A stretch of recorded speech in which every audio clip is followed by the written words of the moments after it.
au travers de quelques scènes de vie rencontrées à Samarcande, en Ouzbékistan, puis ailleurs dans tout le pays, essayons de découvrir un des aspects essentiels de son histoire, l'épopée de Tamerlan.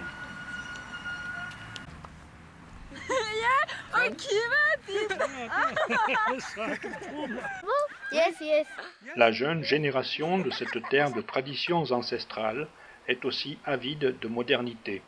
Ainsi, coexistent les mœurs occidentalisées des étudiants et habitants des villes, avec nombre de comportements séculaires, lointains héritages de l'empire de Tamerlan, où l'islam occupe une place prépondérante.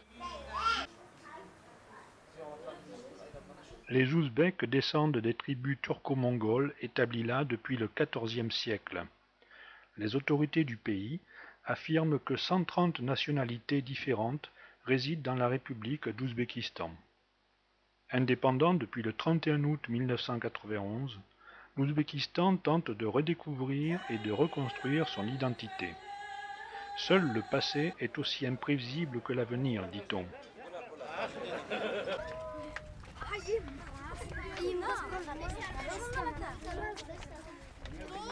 Ah, mais il y en a des plus grandes.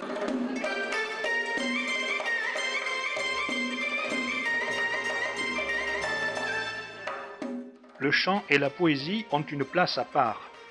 Les Bakshi sont des chanteurs de poèmes qui véhiculent les histoires, les légendes et les traditions du pays. Leur importance est cruciale.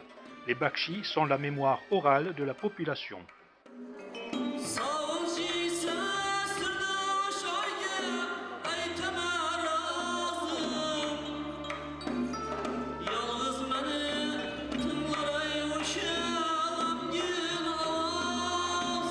L'appel 2 fois millénaire de la route d'or menant à Samarcande, de la voie royale s'éloignant de Boukhara, ou des routes de la soie quadrillant la Transoxiane et le désert de Kizilkoum, a été entendu par d'innombrables voyageurs ou conquérants.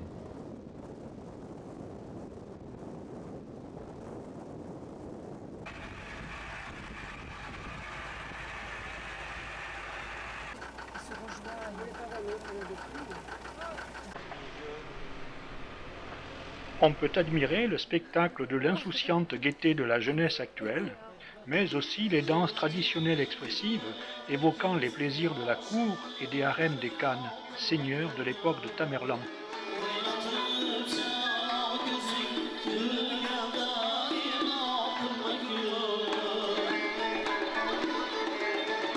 Du couchant vint Alexandre le Grand, du levant surgit Gengis Khan, et Tamerlan fit de l'Asie centrale le cœur de son empire avec Samarcande comme capitale, léguant à l'Ouzbékistan d'aujourd'hui un patrimoine historico-architectural incomparable.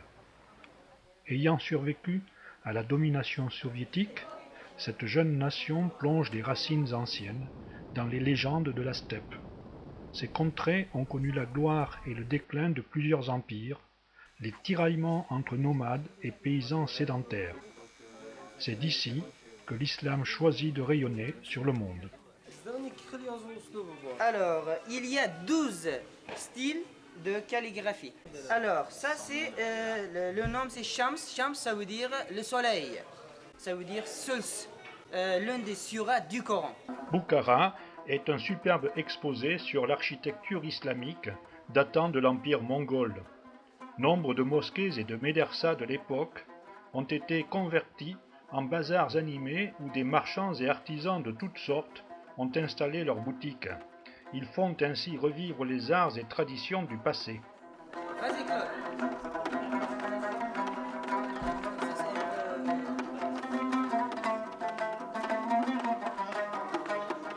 À proximité immédiate de l'une de ces médersas, un collège moderne a été construit où l'on peut voir les élèves, jeunes filles habillées en tenue à la mode occidentale actuelle. À côté de supermarchés ultramodernes, fonctionnent encore nombre de petits commerces traditionnels, comme cette boucherie dans les quartiers historiques de Boukhara.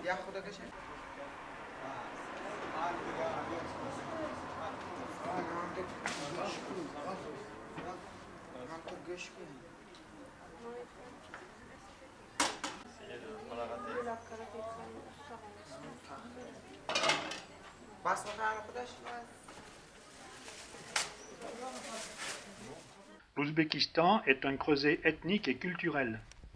Les barrières naturelles de ce pays ont été franchies dès l'aube de l'histoire par les plus grandes routes commerciales, par les fils fragiles de la route de la soie.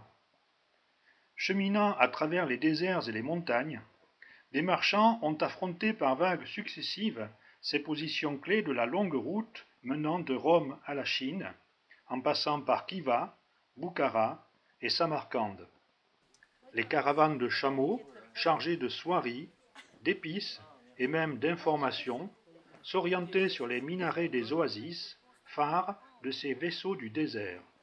Au bazar ou au caravansérail, le nomade rencontrait le sédentaire, le perse dialoguait avec le turc, le chinois conversait avec le sogdien, fertile échange de marchandises et d'idées, de religions et de connaissances, de savoir-faire et d'art. Ça vous permet de les acheter et de les vendre comme ça à meilleur prix. Regarde, ça, pas même le même. Ça et ça même, ça c'est différent.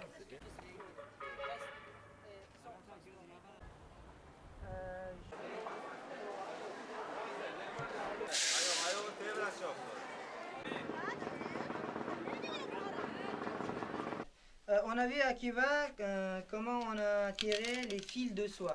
D'abord, il faut attacher là avec un plastique pour colorer jaune. Comment il tisse? En même temps, les pierres, les yeux, les mains travaillent ensemble. Regardez. Les pierres.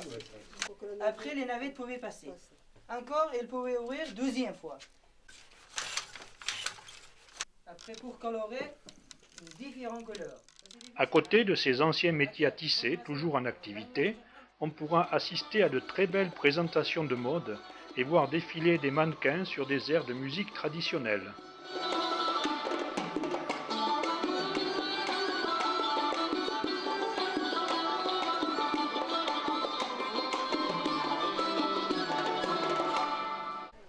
La nature a pourvu ces terres arides de deux bienfaits, l'amoudaria et le sirdaria, eaux généreuses qui descendent du toit du monde, du Pamir et du Tian Shan à l'Orient, pour vivifier le désert jusqu'au Khorezm et à la mer d'Aral. Malheureusement, cette vaste étendue d'eau se retrouve quasiment asséchée par la culture intensive du coton qui a détourné la majeure partie des eaux des deux fleuves. Les Grecs les connaissaient sous les noms d'Oxus et Iaxarte. Entre leurs rives s'étend la Transoxiane, avec ses cités illustres de Samarcande et de Boukhara, surgit sur les rives du Zerafshan la bien nommée rivière d'or, puisque l'eau est sans doute la ressource la plus précieuse dans cette aridité.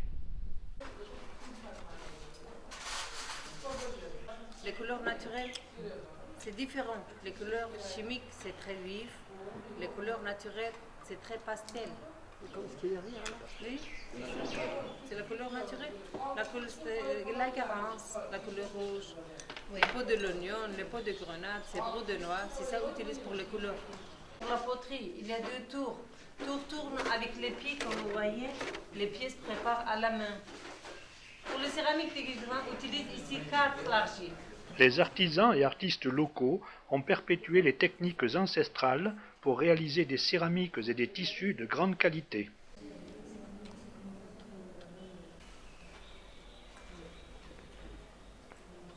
C'est beau ça. En 1336, naissait près de Kesh, au sud de Samarcande, Timour, le dernier empereur nomade qui allait ébranler le monde. Avec lui surgirent de nombreuses légendes, dont la première raconte qu'il est né les paumes pleines de sang, signe évident de sa destinée belliqueuse. De ses blessures par flèche à la jambe et au bras droit, naît le sobriquet Timour Ileng, Timour le boiteux, d'où son nom français de Tamerlan. Retrouvé 20 ans plus tard, son assaillant sera alors pendu et utilisé comme cible pour l'entraînement.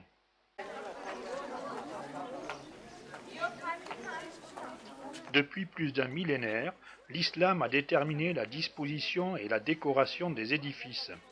La mosaïque est sans conteste le véhicule décoratif le plus spectaculaire et les Timourides en sont les maîtres les plus accomplis. La terre cuite. Regardez, la terre cuite. D'abord, ils ont dessiné. Après, ils ont émaillé. Avant de cuire dans le four 1200 degrés. Alors, ça, c'est majolique, chers amis. La mosaïque, c'est-à-dire assemblage des petits cubes et des fragments multicolores scellés dans le ciment. C'est-à-dire, vous pouvez voir maintenant. Alors, d'abord, on doit dessiner les esquisses, on peut dire, hein, les dessins. Esquisses. Après, il faut couper. Par exemple, si vous avez regardé, là, à chaque morceau de dessin, il y a la couleur. Par exemple, 4, ça c'est C, ça veut dire bleu. Après, il faut casser avec marteau, comme ça. Hein? C'est une plante, ça s'appelle le dépouille. Alors, on a fait un, c'est-à-dire beaucoup de morceaux. Et après, bon, avec ça. Alors, il faut, avec albâtre, il faut coller bien. Il faut cuire 1400 degrés. Bleu clair, il faut cuire 900 degrés. Jaune, ça c'est à peu près 1100 ou bien 900 degrés. Le monde entier n'est pas assez grand pour 2 rois. Ainsi Tamerlan justifiait-il ses conquêtes du Khorezm, du Khorassan, de la Perse, de la Syrie, de l'Asie mineure et de la Russie. Rien ne résiste à sa brillante stratégie, servie par la loyauté et la mobilité de ses troupes. Celle-ci surpasse la barbarie mongole de Gengis Khan. On estime à 17 millions le nombre de ses victimes assassinées dans un fleuve de sang. Au retour de ces expéditions, caractérisées par le pillage systématique, les citoyennes de Samarcande, dont il fit la capitale de son empire, bénéficiaient d'exonérations de taxes. Les lieux de plaisir de Tamerlan étaient d'ailleurs à leur disposition lors de ses fréquentes absences. Arrivé dans une Samarcande faite de briques desséchées par le soleil, il l'a transformée en perle architecturale de l'Asie centrale. Il mourut en 1405 au cours d'une campagne qui devait ravager la Chine et son empire s'effondra immédiatement.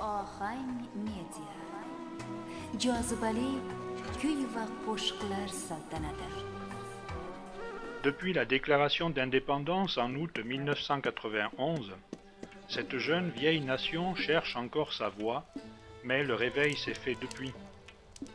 Ainsi, les nombreuses traditions de la vie ouzbèque, où les femmes se promènent toujours dans leurs robes de soie ikat, et les hommes les plus âgés restent fidèles à leurs longues vestes piquées, les kalates, n'empêchent pas les jeunes générations de vivre dans le modernisme et la technologie occidentale. Le voyageur appréciera sans conteste la traditionnelle et chaleureuse hospitalité ouzbèque, selon laquelle l'hôte est la personne la plus importante de la maison.